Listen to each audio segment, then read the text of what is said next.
What's good, y'all? It's Pod.cannion, and I'm back for another reaction video. We have NEET by Nature, and this is Maomao is not your average protagonist.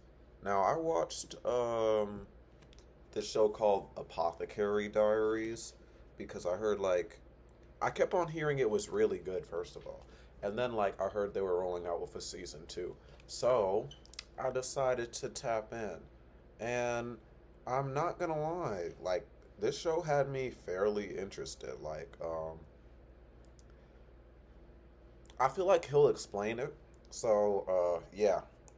Y'all already know how it is. If I feel like yapping, I'm gonna pause the video and yeah.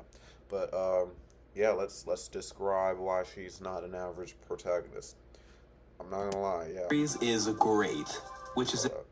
The Apothecary Diaries is great, which is in no small part thanks to its protagonist, Maomao. Maomao basically immediately makes a strong impression with her wealth of medical knowledge, generally aloof demeanor, and habit of microdosing on poison. She's not like the other girls. She's different, but really, while these personality traits may be a unique combination, they're still surface level, and it quickly becomes clear that there's more to Maomao than just some eccentric hobbies. Each episode, both she and the world of the Apothecary Diaries just get more and more absorbing. And so I started to ask myself, why? Why is Maomao so interesting? Let's talk about it.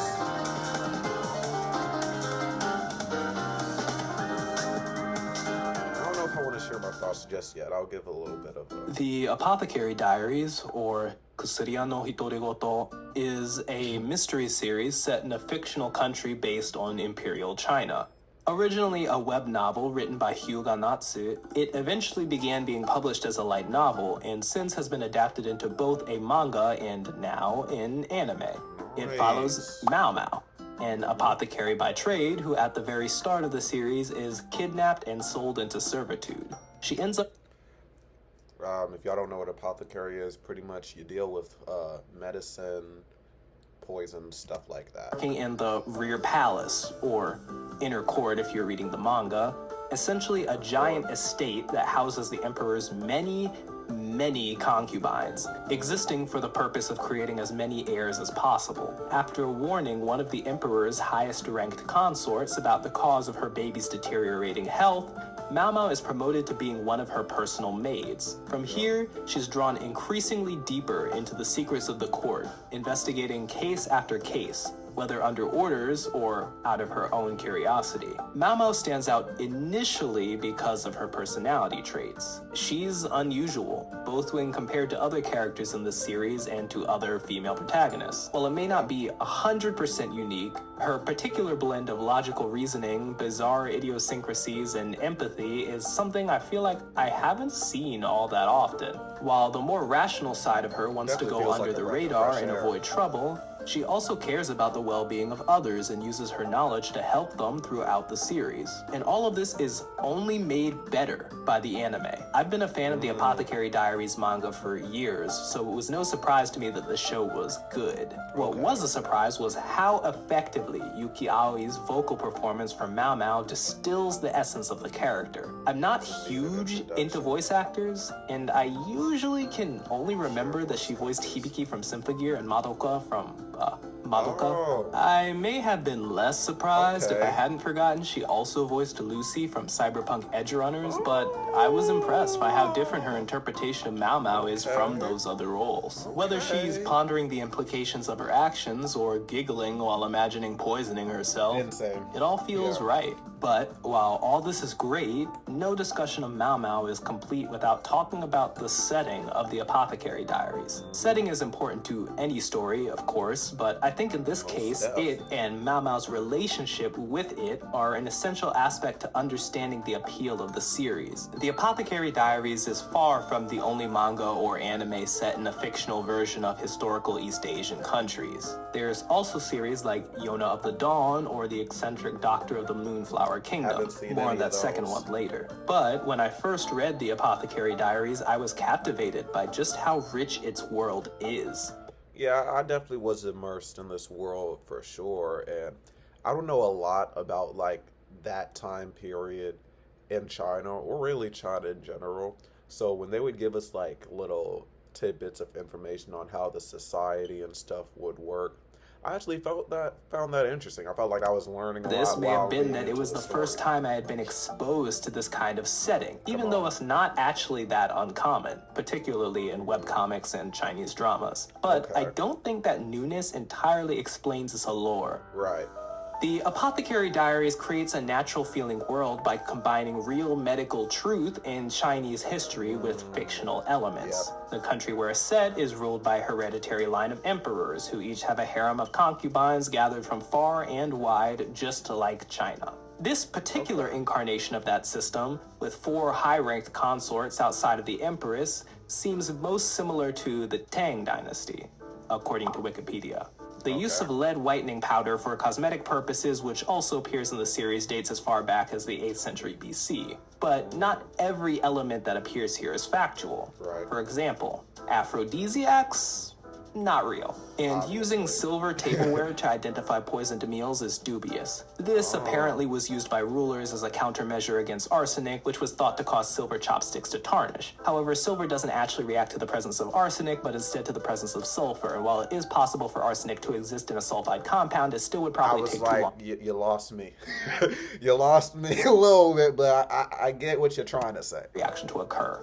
Anyway, the point is, using a loosely historical setting allows for Hyuga to craft a complex stage, not bound by the constraints of real history. She can manufacture political climates, create nations, and make up poisons as she pleases to serve the story and build a well-realized world. This is, again, enhanced even further in the anime adaptation, which improves on the visuals all around, but especially helps define a stronger sense of place through the architecture and environments in the backgrounds, which appear to be at least partially CGI, but I think look pretty great actually. So, how does all of this relate back to Maomao? Well, of course, like any character, she's in part shaped by her environment. Right. But in Maomao's case, her viewpoint of this environment is fundamentally important to how it is portrayed to us. At its Facts. core, the most focal themes of the Apothecary Diaries are class and status. And while we see these ideas applied to all the characters in the show, it especially focuses on the woman in this society. Maomao is poor and a commoner, and so she has very little control over her own life. Her vast amount of knowledge is the only real advantage she has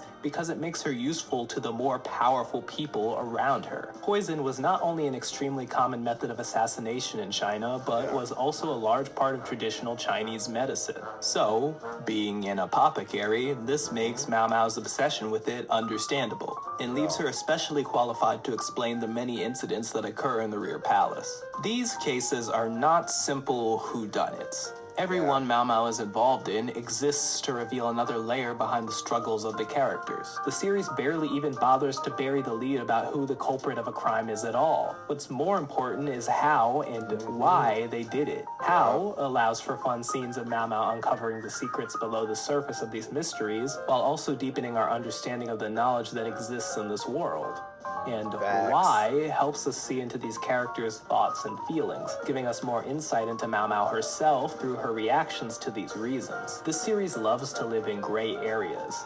There are good things to be found in bad situations, and there are understandable motivations behind every heinous crime. Maomao is essential to how these events are portrayed, since she serves as the point of view through which we see nearly all of it. She is constantly observing her environment and those around her, processing various sides of their situation. She may have been kidnapped and sold unlawfully to work in the rear palace, but many others who work there were sold by their own families. While the selling of human beings may be fundamentally unethical, in this context, many maids actually have a better life in the palace, where they're fed, clothed, and paid than they did in the villages they came from. And while it makes sense to blame the emperor for the injustices that happen in the society he rules, he's portrayed in a fairly neutral light. he's In neutral. fact, things are better since he came into control. The country is doing well.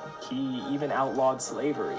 But he also has many concubines who he can treat coldly and are at the mercy of his whims. Yes, they have status and live in luxury, but while some of them are happy to bear the emperor's children, others would rather escape the role that has been pushed onto them. That side plot was really interesting.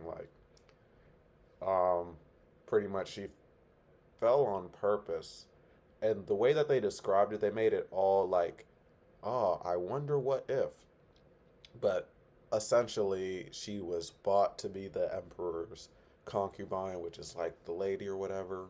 She walks up, falls over, you know what I'm saying, acting like she's clumsy, and she thinks, she's like, oh, okay, this will make the emperor not want to touch me. Because even though she's sold to the emperor, her person who she is in tune with, you know, is a soldier.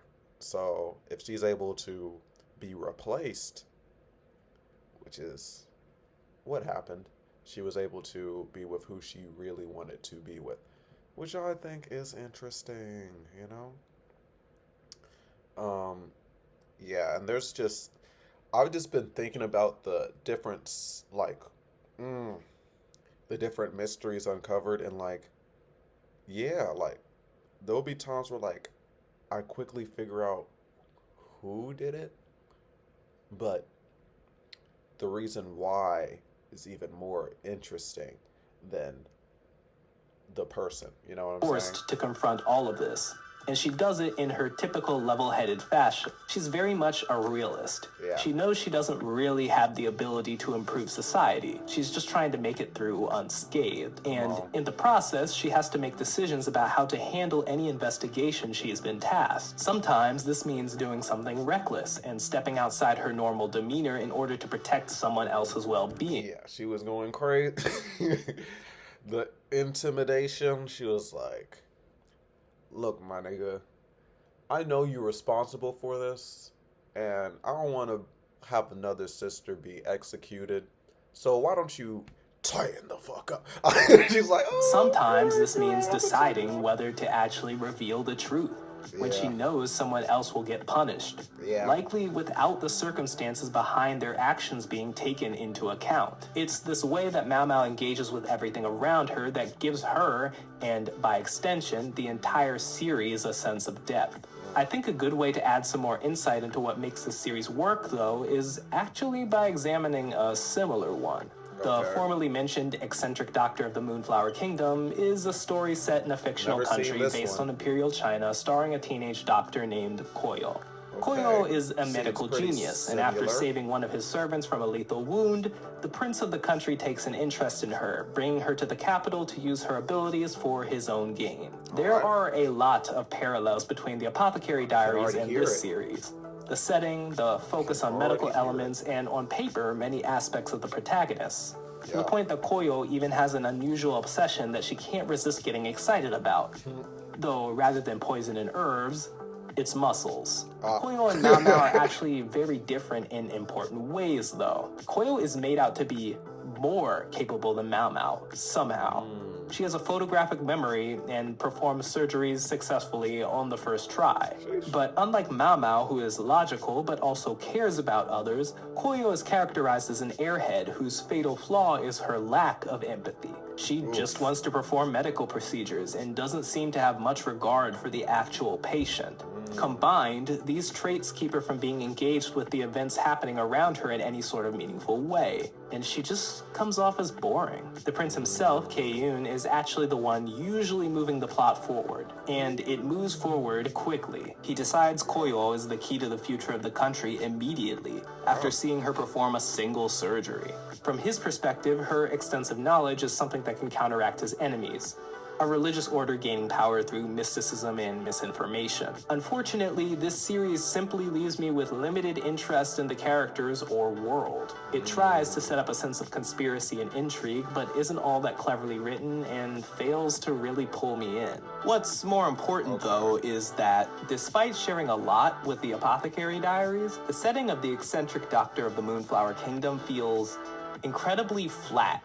in comparison. Both Koyo and Maomao may essentially be passengers carried around by the story, but Facts. Koyo is basically entirely oblivious to any meaningful things happening around her. So Yep, that's Kayin the and the major rest of the thing. characters are all that really help us understand what's happening in this world. But their perspectives are just too one-dimensional and vague, leaving everything feeling disjointed and lacking nuance. Unlike Koyo, Maomao actually meaningfully engages with the setting of the Apothecary Diaries. Yeah. And it's her perspective that pulls together the series and makes it work. Maomao treads carefully, avoiding attention and considering her position as a commoner in all situations.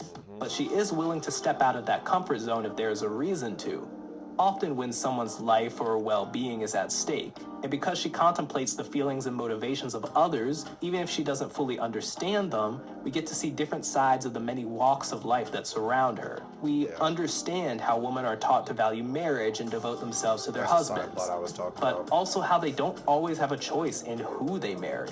We understand how little the lives of maids are valued in comparison to consorts, nobles, or anyone else with status. We understand that some courtesans may be coveted and highly regarded, but that others have to sell their bodies constantly just to get by. We understand how consorts may live a life of luxury, but are also political tools married off for others to benefit, and are subjects to the whims of the emperor. And we get to see how these things affect the characters, externally and internally, shit like that, yeah. sometimes driving them to do awful things.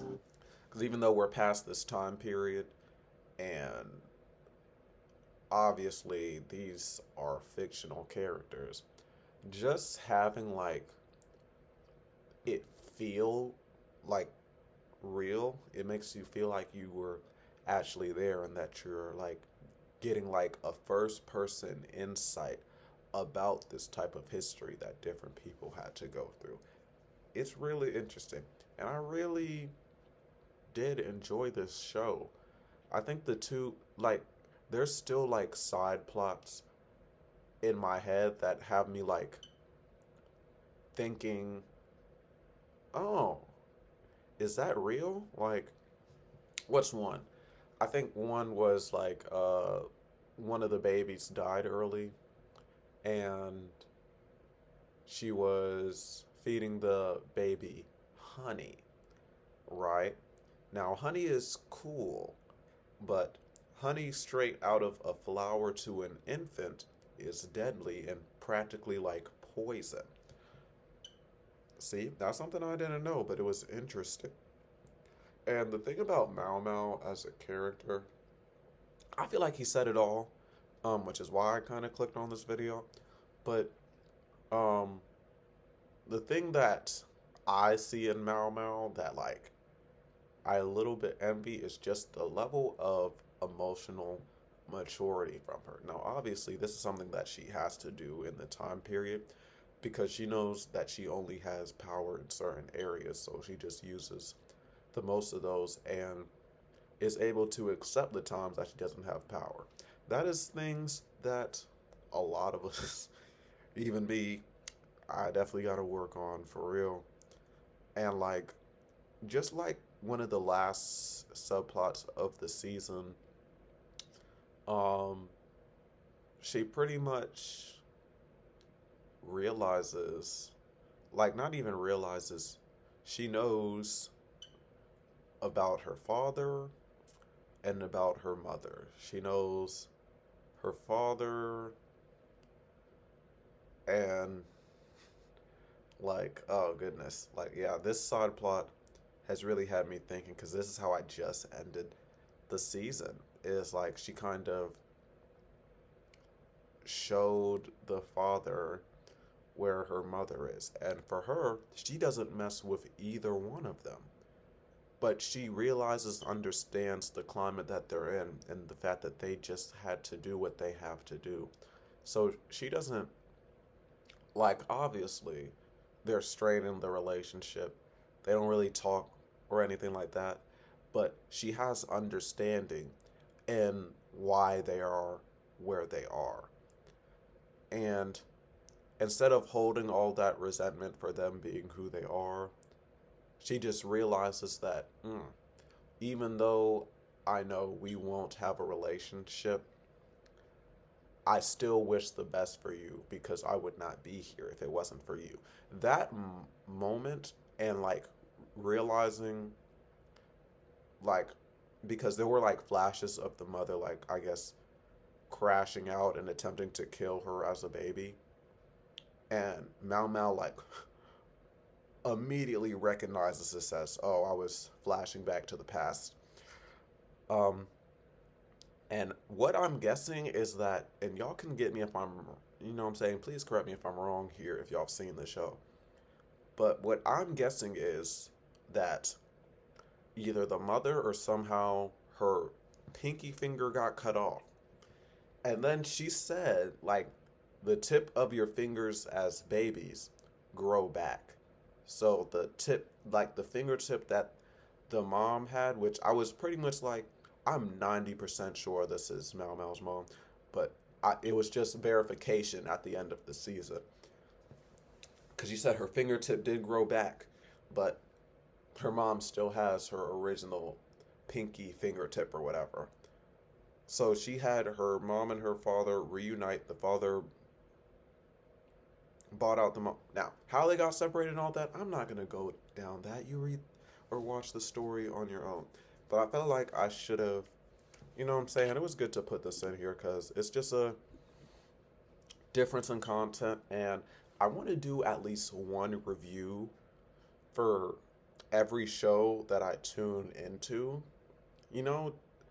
So, like, if any of y'all want to talk about it, I can have some discourse back and forth with y'all about it. Um, what am I thinking about watching next? I've been rewatching One Piece, um, since the beginning of the year. I'm on like episode. I'm almost at my favorite episode, 150. Yeah,